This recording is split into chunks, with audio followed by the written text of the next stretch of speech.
शांति। मेरा आज का टॉपिक है पावर ऑफ सबकॉन्शियस माइंड।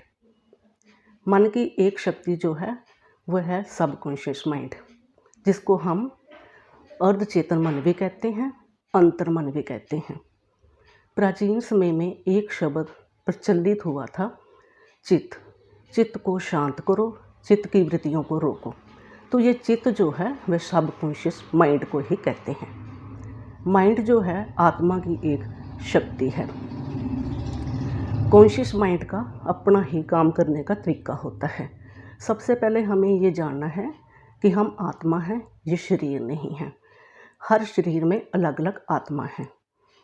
आत्मा की 3 शक्तियां हैं, मन, बुद्धि और संस्कार।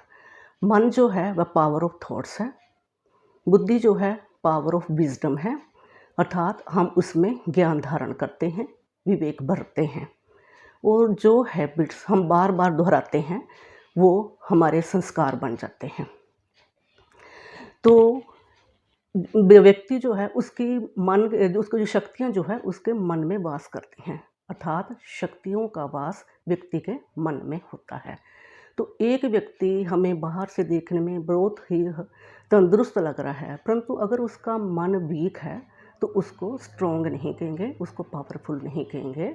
दूसरी तरफ एक व्यक्ति दुबला पतला है परंतु उसका मन स्ट्रॉन्ग है तो उसको हम पावरफुल कहेंगे।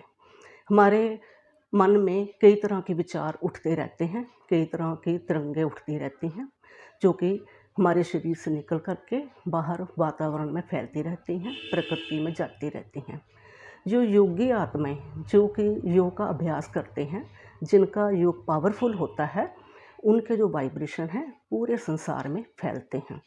मनोवैज्ञानिकों ने मन को 3 हिस्सों में बांटा है, चेतन मन, अचेतन मन और अर्धचेतन मन। चेतन मन जो है वो मन जिसको कॉन्शियस माइंड भी कहते हैं, जिससे हम सारा दिन काम करते हैं, हमारे विचार चलते रहते हैं। और दूसरा जो है वह अनकॉन्शियस माइंड, जिसको अचेतन मन कहते हैं, जो कि डेड पड़ा हुआ है, सोया पड़ा है, कोई काम नहीं करता। तीसरा है सबकॉन्शियस माइंड, जो कि अर्धचेतन है, कि आधा जागा हुआ है, आधा सोया हुआ है। तो सारा दिन हमारे मन में कुछ ना कुछ विचार चलते रहते हैं और हम कुछ ना कुछ सोचते रहते हैं। और एक समय ऐसे आ जाता है कि जब हमारे मन के जो विचार जो हैं वह शांत होने लगते हैं, हमारा मन जो है उसमें कोई भी विचार नहीं आते, वो वह समय होता है जबकि हम नींद में जाने लगते हैं। जैसे कि हम रात को देखें, जब हमें नींद आती है तो हम कहते हैं कि मुझे सोने दो, मुझे नींद आ रही है, मुझे डिस्टर्ब ना करो। तो उसमें क्या होता है कि व्यक्ति का जो चेतन मन जो है वह शांत होता है, तो उसका जो अर्धचेतन मन जो है वह जग जाता है। अर्थात व्यक्ति सोया हुआ है परंतु उसका सबकॉन्शियस माइंड जो है वह जगा हुआ है। एक बात हमें और ध्यान में रखनी है कि सुबह जब हम जगते हैं तो उस समय हमारे मन में कोई भी विचार नहीं चलते। हम सोचना भी चाहते हैं तो भी कोई भी विचार नहीं चलते, क्योंकि उस समय 10 मिनट तक हमारा सबकॉन्शियस माइंड जो है जगा हुआ होता है और धीरे धीरे उसके बाद हमारे मन में विचार चलने लगते हैं। परंतु आजकल जो स्थिति कुछ अलग सी हो गई है।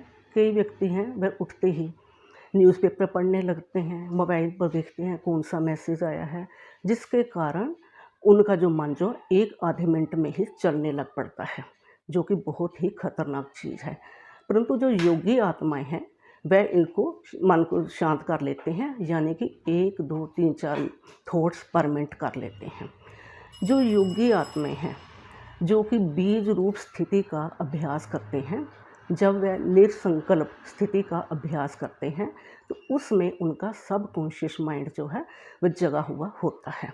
तो उसमें हमें ये बात ध्यान में रखनी है कि उसमें हम जो भी संकल्प अपने सबकॉन्शियस माइंड को देंगे, जो भी विजन हम अपने सबकॉन्शियस माइंड को देंगे, तो वह उसे कमांड की तरह स्वीकार करेगा और इसको जल्दी ही पूर्ण करने में वह लग जाता है। तो इस तरह हमें अपने मन की सबकॉन्शियस माइंड की पावर को समझना है। एक और बात है कि हमारे मन की शक्ति का 90% जो है वो हमारे सबकॉन्शियस माइंड में होता है और उसका सिर्फ 10% ही हम यूज़ करते हैं। जैसे कि मानो किसी व्यक्ति के पास शक्ति सिर्फ 90% है, तो उसका 80% जो है उसके सबकॉन्शियस माइंड में है और वह 10% इसका यूज़ कर रहा है। तो हमारा जो सबकॉन्शियस माइंड जो है बहुत ही पावरफुल है। हम इसे जितने भी अच्छे संकल्प देंगे, ये उतना ही हमारा जीवन जो है महान बनेगा। मन की शक्ति तो सभी के पास है, परंतु समय के अनुसार धीरे-धीरे ये शक्तियाँ जो है वह उनका ह्रास होता चला गया है। शुरू-शुरू में हमारे मन की शक्ति जो थी वह 100% थी, फिर ये 90, 80, 70 तक आई, अब ये 10% तक आ गई है, क्योंकि व्यक्ति बहुत व्यर्थ सोच रहा है, बहुत ही नेगेटिव सोच रहा है, जिससे कि उसका मन जो है वह बहुत कमज़ोर हो गया है।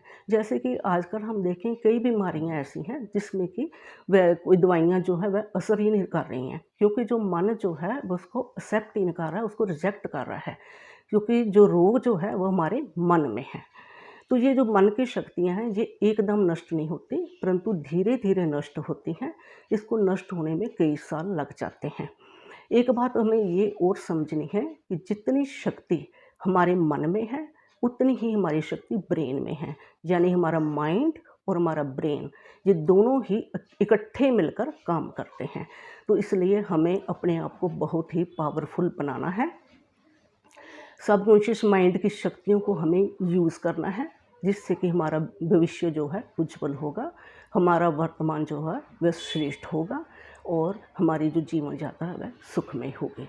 अच्छा, ओम शांति।